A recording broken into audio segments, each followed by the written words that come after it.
Queridísimos podcasters, bienvenidos una vez más a un capítulo de Podcast, su podcast favorito de la Fórmula 1 en habla hispana. Sí, podcasters, lo sé, la primera carrera todavía faltan meses, faltan largos meses, largos meses, pero eso no significa que no tengamos cosas de qué hablar.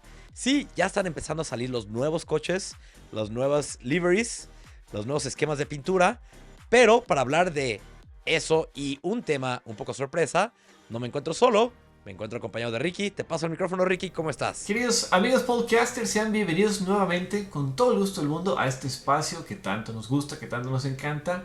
Y sí, año 2026, tenemos una gran temporada por delante, todo está un poquito lejos, como ya tristemente nos contó Fons, pero pues sí, ya empezamos a ver coches, empezamos a ver liveries, diseños nuevos y pues ansiosos por ver otros más. Y sobre todo que se pongan en la pista a demostrar de qué están hechos.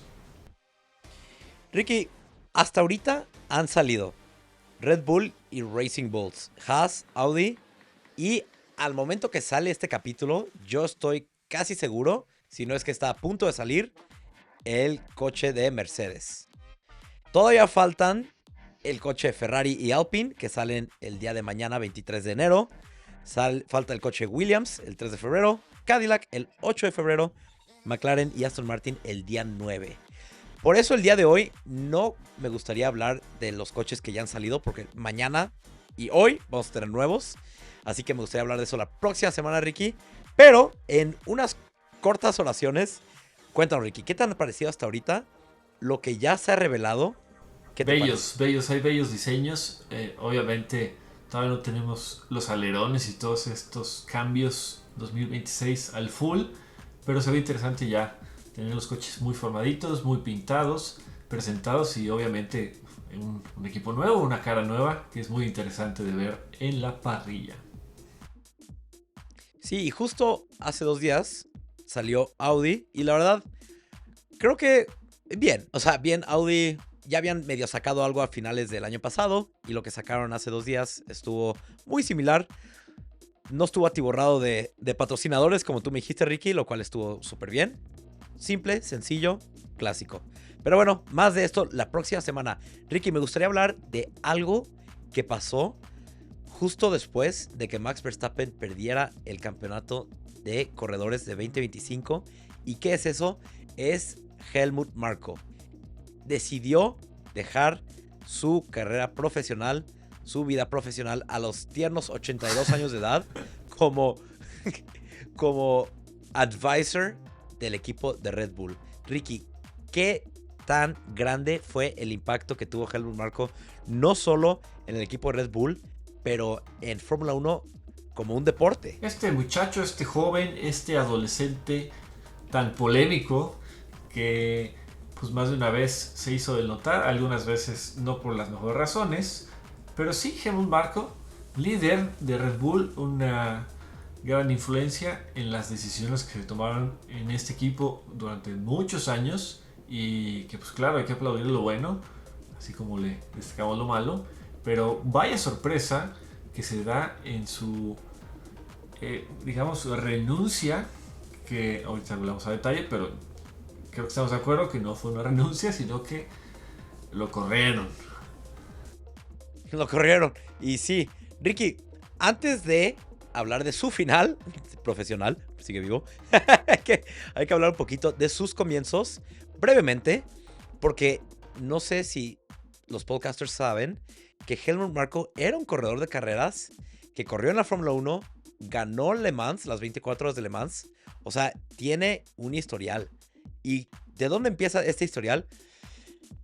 Marko era muy buen amigo de Jochen Rindt. Si este nombre no te hace ruido, ahí te va. Jochen Rindt es hasta la fecha el único campeón de la Fórmula 1 póstumo. ¿Qué significa eso? Para los que no saben, que logró ganar el campeonato después de que falleció.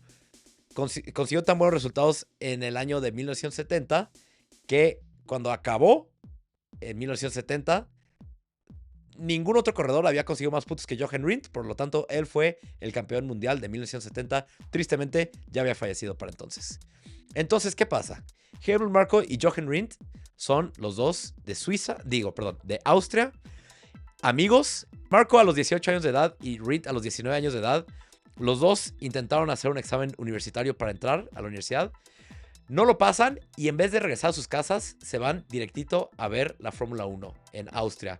Y ese sonido, ver los coches pasar a las velocidades a las que pasaban, fue ahí cuando los dos decidieron que la vida era correr. Su vida iba a ser correr en las carreras. Y lo lograron. Porque Jochen Rindt entra a la Fórmula 1 en 1964. Helmut Marko entra al mundo de las carreras en 1966 y en Fórmula 1 1971. Y total, los dos tienen diferentes éxitos. Sí, bueno, ganar Le Mans es un mega éxito. Yo todo el mundo le estaría contando de que hola, yo gané Le Mans porque es astronómicamente increíble. Tan solo participar en esa carrera ya es un gran logro. Quiere decir que no eres cualquier piloto. Entonces el joven austriaco participa y gana exitosamente. Si no me recuerdo, era con el equipo con un Alfa Romeo, no, con Porsche. Era con un Porsche. Con un Porsche. Martin y Porsche, gran combinación, por cierto. Sí, buenísimo. Y bueno, ya después se mete al mundo de la Fórmula 1 como piloto, claro. Y pues eso te habla también de que una persona que ya estuvo en estos coches, sobre todo en esas épocas, estamos hablando de los años 70, donde pues acabar la carrera ya era un logro, de que o no se descompuso el coche o no me accidenté brutalmente, ya es un gran logro. Y lastimosamente no tuvo highlights o grandes victorias, ni puntos, de hecho, en los grandes premios que participó. Sí, una pena, porque en realidad tenía talento, Helmut Marko corrió solamente 2 años en la Fórmula 1. Y ustedes dirán, si tenía tanto talento, ¿por qué solamente corrió 2 años? Porque entró en 1970, 1971, padrísimo. Pero en 1972, bueno, entonces técnicamente 3 años. Pero en 1972, él corriendo para el equipo de BRM, para el cual también corrió Pedro Rodríguez. Él, antes de la carrera de Francia, él le pide al equipo de BRM un nuevo chasis que estaba más elevado al piso que el anterior chasis. El equipo le da este chasis nuevo, comienza la carrera de Francia de 1972 y en la vuelta número 9, al estar persiguiendo el coche de Ronnie Peterson, una piedra lanzada por Ronnie Peterson atraviesa el visor en el casco de Helmut Marko, le pega en su ojo izquierdo y en ese momento pierde permanentemente la vista. Se tiene que retirar de la carrera, obviamente, y no solo de la carrera, sino que de la Fórmula 1. Helmut Marko dice que si no hubiera cambiado ese chasis, ese accidente no hubiera pasado, porque la piedra hubiera pegado más arriba del visor, o sea, en el casco, y no hubiera pasado nada. Pero bueno, total, el universo se acomoda de formas muy curiosas, y gracias a ese accidente introdujeron nuevos visores, cascos más densos, más protectores. Un sinfín de cosas se han introducido desde esos años, ¿no? De seguridad, demasiadas para contar. Pero bueno, total. Esto no fue el final para Helmut Marko, porque él se mantiene dentro de ese círculo de corredores. Y de hecho, curiosamente, Helmut Marko tenía un contrato para correr para el equipo de Ferrari para el año 1973.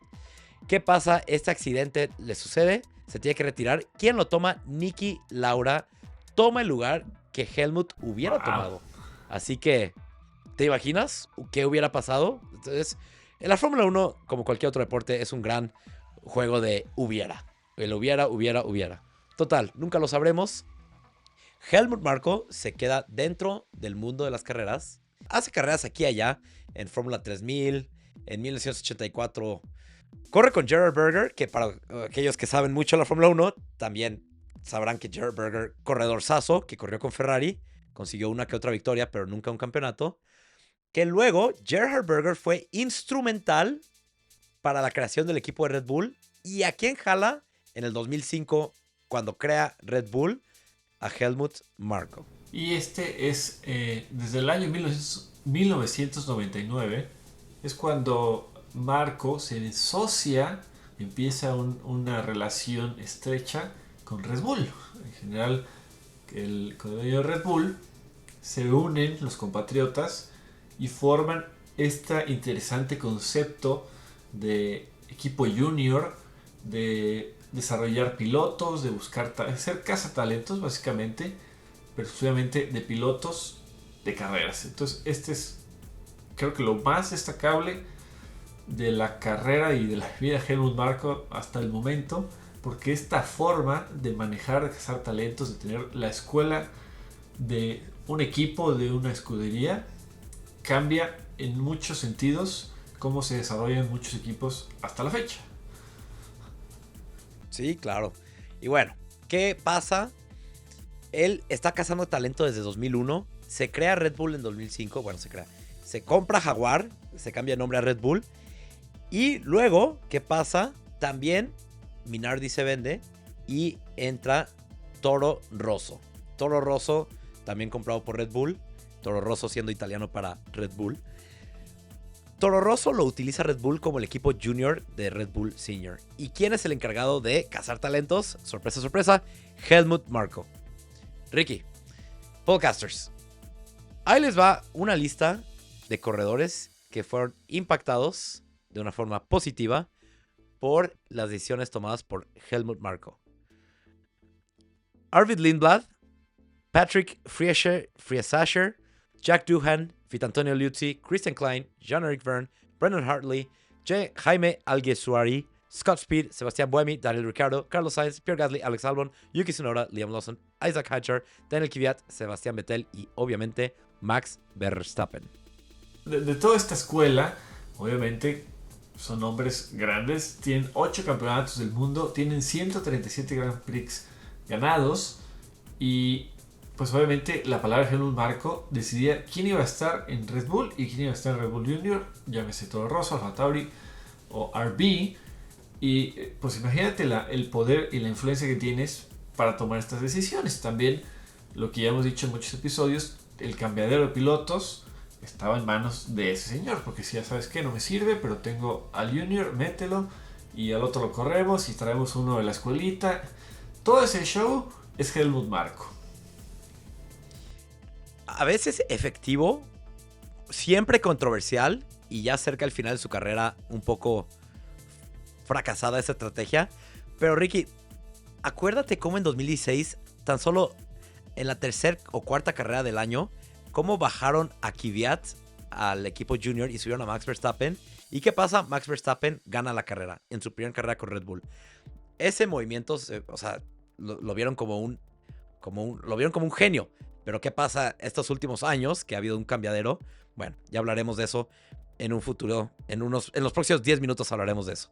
Pero Ricky, estos corredores que les acabo de leer, sí, solo 2 de todos ellos han ganado campeonatos de corredores en la Fórmula 1, pero hay muchísimo éxito dentro de otras categorías. Por ejemplo, Brendan Hartley, campeón de la WEC, de las carreras de resistencia, muchas veces ganó las 24 horas de Le Mans. Sebastián Buemi ha ganado 2 veces el campeonato de la Fórmula E. Danny Rick, bueno, él casi fue campeón mundial. O sea, pero un gran piloto. Jean-Eric Verne también, sí, ¿no? Gran piloto. Jean-Eric Verne también que ha ganado 3 o 4 veces el campeonato de Fórmula E. Carlos Sainz ahorita está encontrando su propio éxito en un equipo que no es Ferrari, pero bueno, le está yendo bien. O sea, estos corredores fueron catapultados al estrellato y luego encontraron éxito en otras categorías. Así es, porque la verdad sí tenía un buen ojo, sabía quién podía tener talento y como dices, en el caso de Max Verstappen, de repente subirlo, cambiarlo a media temporada, raro el movimiento o muy severo para el caso de Kvyat, pero ahí empezó el niño maravilla que es Max Verstappen, que se subió a ese Red Bull y ya no se ha bajado y se llevó 4 campeonatos. Entonces, pues obviamente una persona asociada a esa decisión se ve como el gran genio y la verdad que sí se veía como un tridente, Max, Horner y Helmut Marko, que parecían que estaban muy en sintonía, que estaban de acuerdo, que platicaban, que planeaban y demás, ¿no? Que estaba esta armonía dentro del gran equipo de Red Bull. Sí, claro, había una gran armonía y aparte y aquí es donde empezamos a hablar un poco de sus controversias. Helmut Marko nunca fue contratado por Red Bull como tal. Siempre era como un externo. Siempre era como un contratista externo.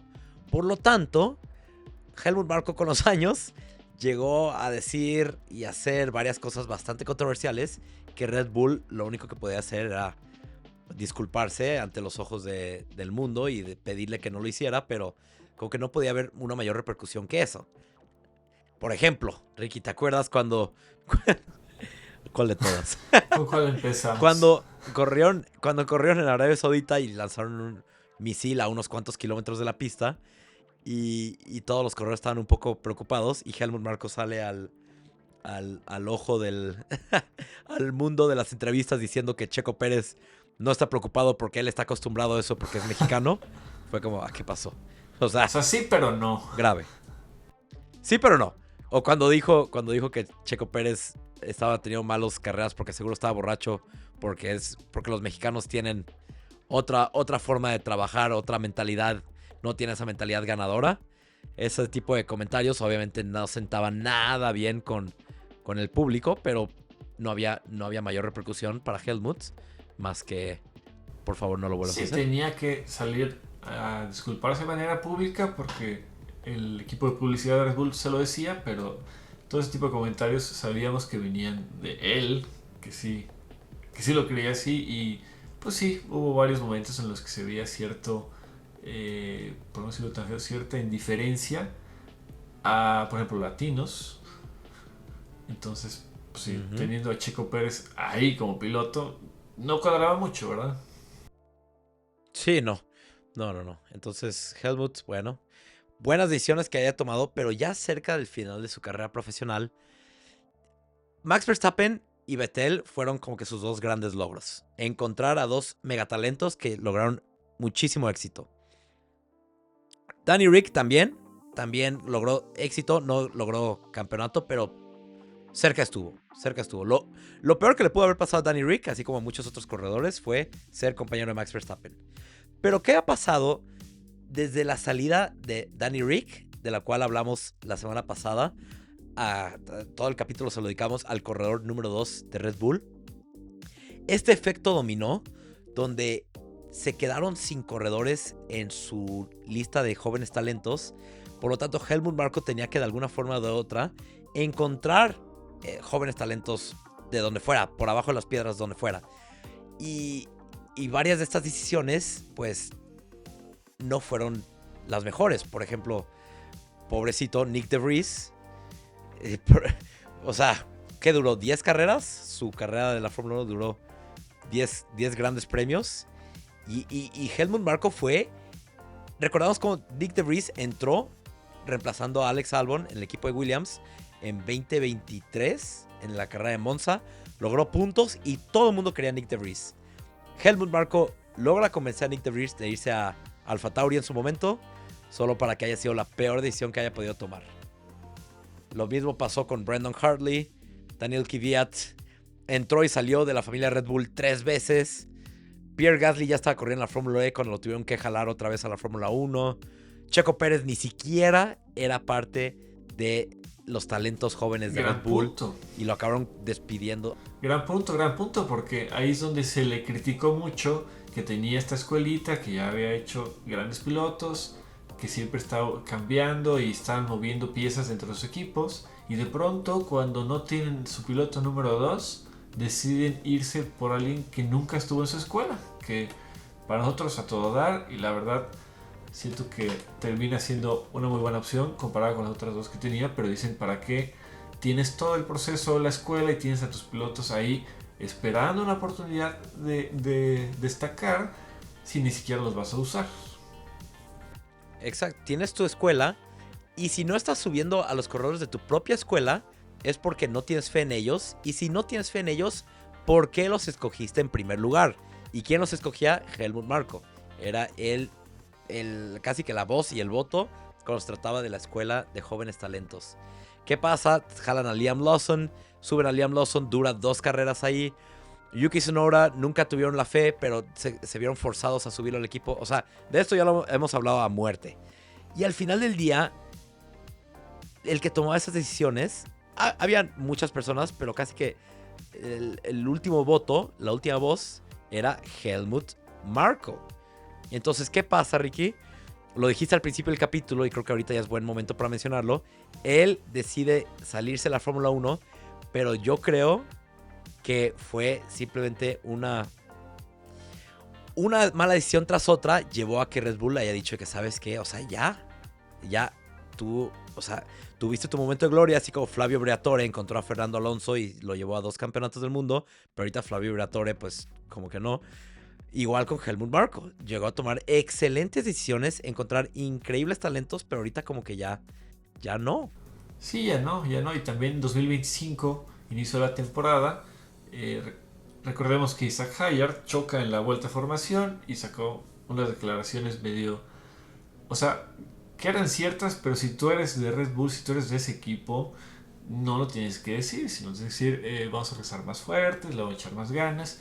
Pero él dijo, no, es una vergüenza. Entonces, a tu novato, que le diste la oportunidad de meterse a la Fórmula 1 y empieza a hablar mal de él, pues, tampoco vas con la filosofía de un equipo pues, que quiere crecer. Y aparte es tu piloto, menos vas a hablar así de él. Y después 2 carreras, sacan a Liam Lawson y sabes que ya no me sirves, gracias por tu intento, corto intento, pero vas para afuera. Entonces otra vez está, pues, tema tan hablado, estos cambios en Red Bull. Sí, no. Entonces, una mala decisión tras otra, un mal comentario tras otro, se va sumando. Y bueno, todo esto culmina en que después de 20 años de estar 21 años de estar con el equipo de Red Bull Fórmula 1, tomando buenas decisiones, entre buenas y malas. Bueno, entre buenas y no tan buenas, vamos a ponerlo así. Entre buenas y no tan buenas, la carrera profesional de Helmut Marko llega a su fin. Y con esto creo que se le da un cierre a esta ola masiva de talentos que trabajaron en Red Bull que ya salieron de Red Bull. ¿De quién estoy hablando, Ricky? Estoy hablando de Jonathan Whitley, que ahorita está en el equipo de Audi. Estoy hablando de Christian Horner, que ahorita está en limbo. Estoy hablando de Adrian Newey, que ahorita está con Aston Martin. Estoy hablando de Helmut Marko, que ahorita está retirado. Ellos 4 fueron fundamentales para el comienzo y el éxito de Red Bull. Y ahorita esta gran banda de amigos, estos 4 fantásticos, ya llegó a su fin. Así es, esta relación que sería tan perfecta que se empezó a desmoronar. Inclusive en 2024 el mismo Max Verstappen, que empezaba a mostrar, y Joe Verstappen empezaba a mostrar sus desacuerdos con Christian Horner, hizo declaraciones en las que decía que yo quiero que Helmut Marko se quede porque es mi padrino, haz de cuenta. Entonces sí está toda la relación y pues claro, es Helmut Marko el que le da la oportunidad de repente a media temporada de subirse a Max Verstappen y es un asesor y demás. Entonces toda esta descomposición con todo y el apoyo de Max Verstappen no lo salvó. No lo salvó. Y sí, tal cual como dice Ricky, Max Verstappen amenazó que si Helmut Marko se iba, Max Verstappen también se iba. Pero yo creo que Max Verstappen entiende que, y yo creo que por esto mismo fue dicho de esta forma, parece que la decisión fue de Helmut Marko. Parece. ¿Qué fue en realidad? Ni tú ni yo lo sabemos. Solo Helmut Marko y el CEO Oliver Mintzlaff y seguro Max Verstappen también. Pero públicamente fue decisión de Helmut Marko de partir. Por lo tanto, Max Verstappen debería estar feliz de que fue decisión de Marko y no de Red Bull de deshacerse de Marko. Así es, así es. También se destaca que en este año 2025, como ya lo dijo Fons, el problema que tenía Red Bull y Helmut Marko era que era una figura independiente, pero dentro del equipo. Entonces les podía mover piezas porque tenía ese poder dentro del equipo. Entonces 2025 mete a Alex Dunn, un piloto irlandés, al programa de Red Bull cuando el director de equipo no estaba de acuerdo el dueño, el CEO de Red Bull tampoco estaba de acuerdo, no le latía esa decisión y aún así lo hace. Después se anuncia que Helmut Marko ya no va a seguir y el piloto le dice, ¿sabes qué? Siempre no, hasta aquí. Entonces, quedando controversia hasta el final. Sí, hasta su partida. Tal cual. Pero bueno, ya partió. Creo yo, Ricky, ahorita me dices qué opinas, pero creo yo que esto en realidad es el fin de Marko en la Fórmula 1. A sus 82 años se me haría difícil que, número uno, alguien lo busque. Número dos, que él quiera estar en este mundo tan polémico, tan controversial, tan movido. Tener que estar viajando cada segundo fin entre países. No sé, ¿tú qué crees? Sí, estoy de acuerdo también. Pues estar viajando por todos lados, que seguramente lo va a seguir haciendo, pero como trabajo y estar al pendiente y toma decisiones, pues es un estrés que una persona de 82 años a lo mejor ya no es lo más saludable que pueda hacer, pero seguramente por ahí tendrá alguna categoría inferior como por hobby, o seguramente también estará muy metido siguiendo lo que es la Fórmula 1, pero ahora como un simple mortal, no con este poder de muevo el dedo y cambio el piloto A por el B o el C por el D, o de plano saco uno de la manga. Sí, imagínate. Entonces sí, vamos a ver qué pasa. Te digo, yo creo que no lo veremos más, pero Ricky, con este final de una increíble carrera profesional, también creo que le tenemos que dar fin a este increíble capítulo de podcast. Se nos está acabando el tiempo. ¿Qué más le quieres decir a los podcasters? Y aquí ustedes quédense tranquilos, muchachos y muchachas, porque en podcasts no tomamos estas decisiones. Aquí el podcast está macizo.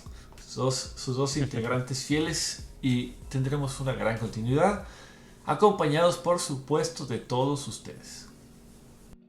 Gracias una vez más, podcasters, por escucharnos, por estar aquí, sintonizarse. Y recuerden que la próxima semana vamos a hablar de los coches que ya se han revelado.